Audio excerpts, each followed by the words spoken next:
Hello students, इस video में हम आज समझेंगे रिफ्रैक्शन ऑफ लाइट यानी प्रकाश का अपवर्तन क्या होता है। और इसके हम लॉज समझेंगे यानी नियम, इसके दो नियम होते हैं उनको समझेंगे। और तीसरा पॉइंट हम समझेंगे लेटरल डिस्प्लेसमेंट को।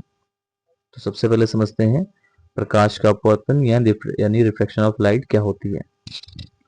रिफ्रैक्शन ऑफ लाइट क्या है कि जब एक लाइट रे एक मीडियम से दूसरे मीडियम में जाती है।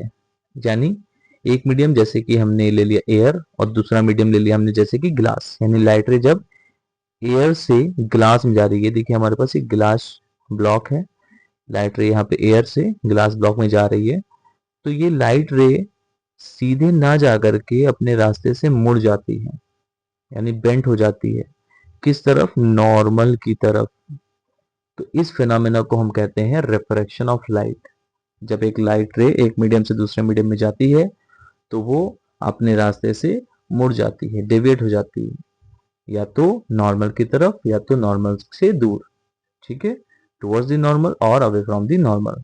जब लाइट रे ट्रेवल करती है डेंसर टू रेयरर, यानी डेंसर से रेयर जाएगी तो नॉर्मल से दूर हो जाएगी लाइट रे। और अगर लाइट रे रेयर टू डेंसर जाएगी तो बेंट हो जाएगी टुवर्ड्स द नॉर्मल। यही लाइट रे जब दूसरी साइड देखिए यहाँ पे एस आर पे पहुंची तो यही लाइट रे यानी ग्लास से अब रेयर की तरफ आ रही है, यानी एयर की तरफ आ रही है। तो ये लाइट रे देखिए नॉर्मल से दूर हट गई है। इसको जान सीधा ऐसे सीधे, लेकिन सीधे नहीं जाकर के ऐसे जा रही है। ठीक है, तो जो लाइट रे निकल रही है उस लाइट का नाम होता है, उस रे का नाम है इमर्जेंट रे।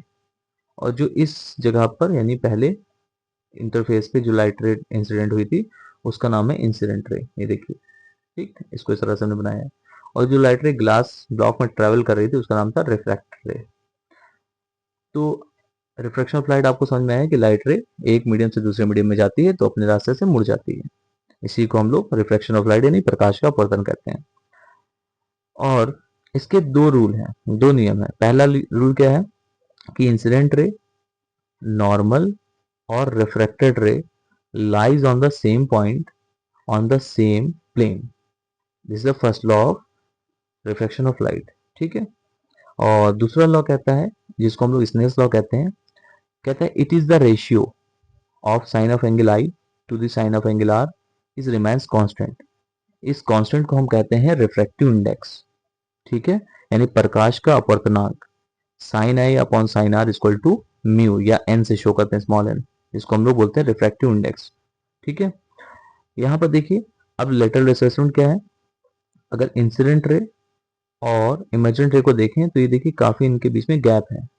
इसी गैप को हम डिफाइन कर रहे हैं। देखिए the perpendicular distance between incident ray and emergent ray, इन दोनों के बीच का जो गैप होगा, परपेंडिकुलर गैप, उसी को नाम दिया गया है lateral displacement. The distance between incident ray and emergent रे is called lateral displacement. Hope that कि आपको ये वीडियो अच्छी लगी होगी स्टूडेंट्स। Thank you.